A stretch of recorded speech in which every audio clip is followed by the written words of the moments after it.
عليكم ورحمة الله وبركاته. ازيكم يا حبايبي؟ عاملين ايه؟ يا رب تكونوا بخير. جات لكم في فيديو جديد، وفيديونا النهارده عن مشتريات لفصل الشتاء في جهازي. حاجات كده لجهازي تنفعني في فصل الشتاء، وحطيتها في الشنطة دي. هفتح لكم بقى واقول لكم الشنطة دي بقى فيها حاجات ايه وكده يعني. هفتحها وارجع لكم تاني. اول حاجة بقى يا حبايبي معانا هو الجوانتي ده. تمام، هو الجوانتي بالشكل ده. طبعا هو جوانت صوف، ينفعك في فصل الشتاء، هيدفيكي وكده. طبعا انا جايبه منه واحد بس. ف قولوا برضو رايكم فيه ايه. طبعا هو يعني ما شاء الله، بصوا بالشكل ده كده.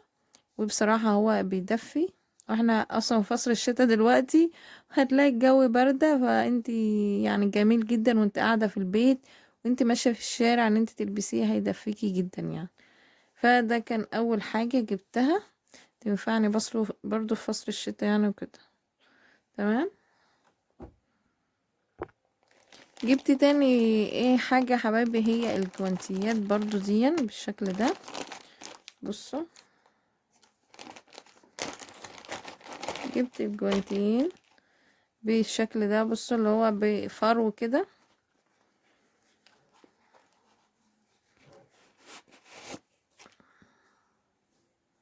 انتي بتلبسيه، بصوا تلبسي وتطلعي طبعا صبعك كده، وبيبقى كده تلبسيه بقى على حسب الطقم بتاعك بالشكل ده اهو.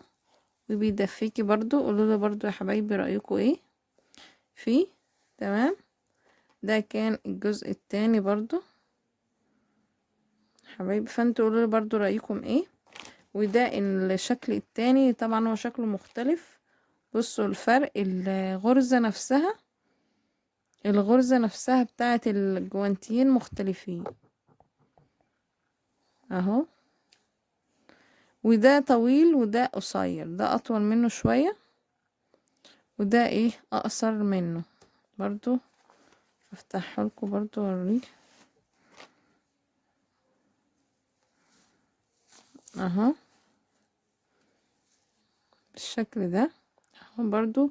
وطويل كده، والغرزة بتاعته ايه مختلفة. فانتوا برضو قولوا رأيكم فيهم ايه يا حبايبي، رأيكم برضو يهمني يعني. طبعا يا حبايبي هما كانوا جايين في اكياس عادية، فانا جبت لهم الاكياس اللي هي الغلق الذاتي دي، اللي هي إيه يعني بتستخدميها كذا مرة. فانا جبت لهم، كنت حطاهم فيها برضو عشان ان هي ايه يحافظ عليهم وكده. جبت برضو يا حبايبي الطاقية دي. بصوا، جبت الطاقية بالشكل ده كده اهي. تمام. ان انا برضو البسها في البيت وكده، إيه على مثلا ايه ادفي نفسي كده. إيه فجبتها بالشكل ده، فانتوا قولوا رايكم ايه برضو. تمام. جبت برضو واحدة تانية باللون الموف برضو اهي بالشكل ده. فانتوا برضو قولوا رايكم ايه. اهي هي بتبقى ما هي متنية كده، فانت ممكن ان انت تكبريها بالشكل ده. فانتوا قولوا لي رايكم فيها ايه، واللون حلو ولا ايه برضو. جبت الاتنين دول. وجبت دي انا عايزه اقول لكم ان هي هاند ميد. دي هاند ميد. ماما هي اللي جايبها لي. تمام.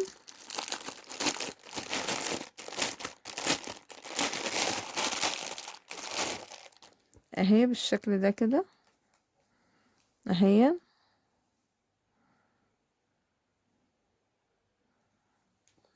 فبصراحه يعني هي عجباني جدا، حاسه ان هي تبقى حلوه يعني وكده.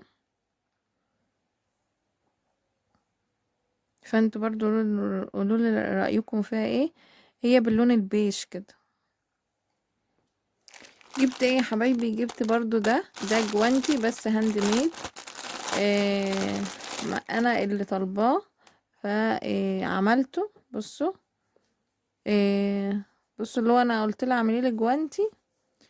صاحبتي يعني شغاله في الهاند ميد وكده، فقلت لها اعملي لي واحد.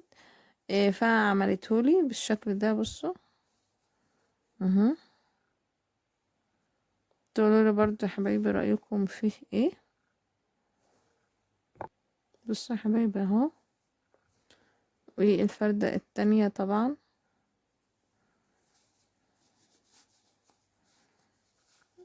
اهو بالشكل ده كده. فانتوا قولوا رأيكم ايه؟ ده اهو يا حبايبي. فانتوا برضو قولوا رأيكم فيه ايه. انا حبيت ان انا اعمل واحد باللون الاسود، بحيث برضو ان هو يمشي مع اللبس اللي هو يعني باللون الاسود وكده، سواء بقى اللبس ايه. فالاسود طبعا بيلوح على ايه حاجات كتير جدا. برضو يا حبايبي طلبت منها فعملت لي الطقم ده هو الكوفية والطاقية كده، اللي هو الايس كاب، يعني ايس كاب وكوفية. تمام، عملتهم لي بنفس اللون كده طقم مع بعضه.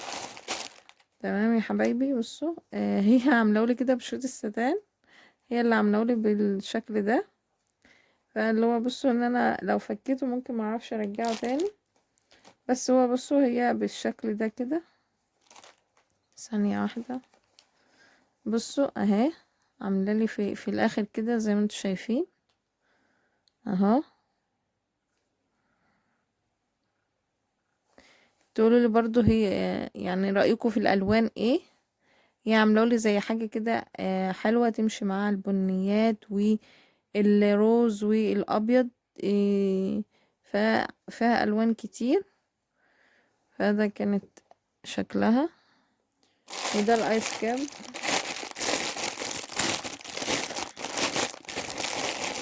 اهو. بصوا ده ممكن اعمله كده اهو. بصوا الايس كاب اهو.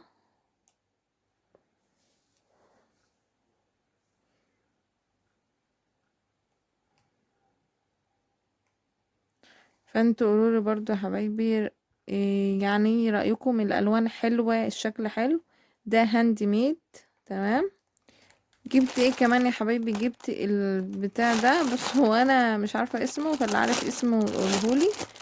بصوا اللي هي لو عندك مثلا حاجة من غير رقبة كده إيه، وانت خارجة او انت في البيت وكده، فانت بتلفيها كده، بتلفيها كده يعني ايه على رقبتك كده بالشكل ده.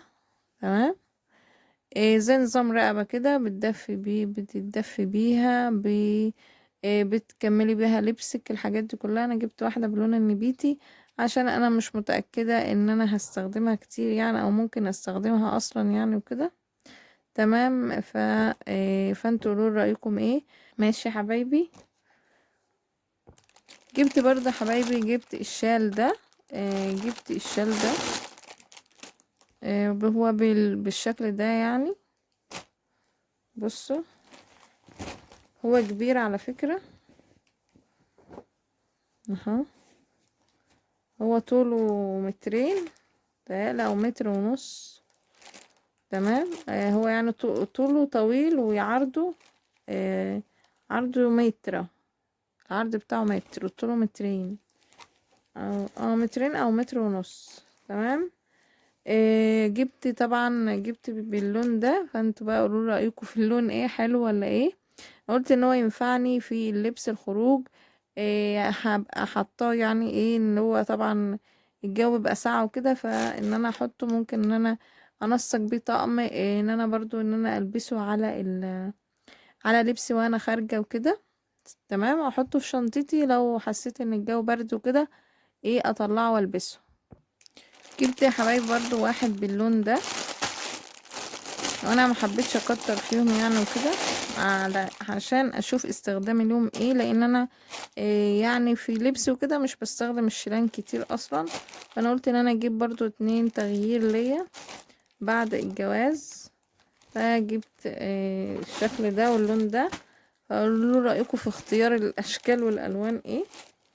بالشكل ده كده هو ملمسه ناعم. هو قطن يعني، مش قطن اللي هو بصوا صوف، بس الملمس بتاعه ناعم. تمام يا حبايبي. برضو هو كبير يعني مترين اهو في متر. فانتوا بقى قولولي ايه رأيكم في اللون بتاعه ايه، يعني حلو ولا ان انا ممكن ان انا اجيب واحد تاني مثلا اسود او كده يعني. جبت ايه كمان يا حبايبي؟ جبت الشرابات دي. دي شرابات للبيت. هي شرابات صوف كده. تمام. طبعا هي اختي كانت جايباهم لي. فطبعا عجبوني جدا، ان انتي هتلبسوهم في البيت وهيدفوكي. دول مش خروج يا حبايبي، دول مش خروج خالص، دول تلبسوهم في البيت. تمام، جبت منهم اللون ده وجبت اللون ده. تمام. طبعا احنا بنلبسهم هنا في البيت برضو، بصراحة ما شاء الله عليهم بيدفوا جدا. تمام. طبعا دي مش كل وجبت كمان اللون ده، ومختلف طبعا، الشكل مختلف خالص اهو. فجبت التلاتة دول، وجبت واحد بالشكل ده اللي هو اللي انت بتلبسيه زي الجزمة كده. انا مش فاكرة هو اسمه ايه، بتقال عليه اسمه ايه يعني. ممكن تهيالي اسمه شراب قدم. تمام. جبت اللون ده، طبعا بحب اللون الاخضر وماما كمان بتحب اللون الاخضر، فاللون اغلب حاجاتي باللون الاخضر. تمام. جبت ايه كمان يا حبايبي برضو، جبت الشراب ده باللون الابيض. برضو هو صوف بيدفي، انا عندي منه في البيت يعني، بلبس منه بجد ما شاء الله جميل جدا. وبيدفي الرجل وكده، حلو جدا برضو شراب قدم. ده اسمه اهو جولدن، ميسيس جولدن. ده اسمه لو حد عايز يجيبه يعني وكده، وده شكله اهو. تمام، هو صوف كده بيدفي جدا يعني، اللي هو مهير، فاهمه انت، اللي هو مبطن ده، وممكن تلبسيه على الوشين، الوش العادي والوش المبطن برضو. وجبت الشراب ده شراب تقيل على فكرة، ماهوش مش خفيف ولا حاجة. بصوا اللي هو تقيل من هنا كده، تقيل وطويل طبعا. فبرضو ان انت ممكن تلبسيه وتخرجي بيه في الشتاء برضو، هيدفيكي حلو جدا. تمام.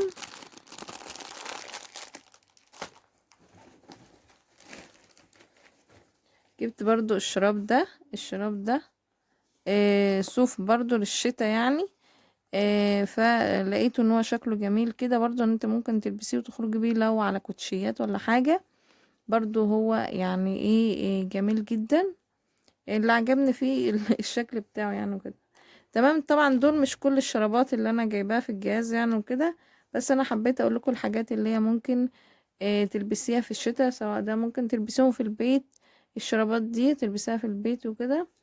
وطبعا ده في فيديو معين للشرابات في جهازي.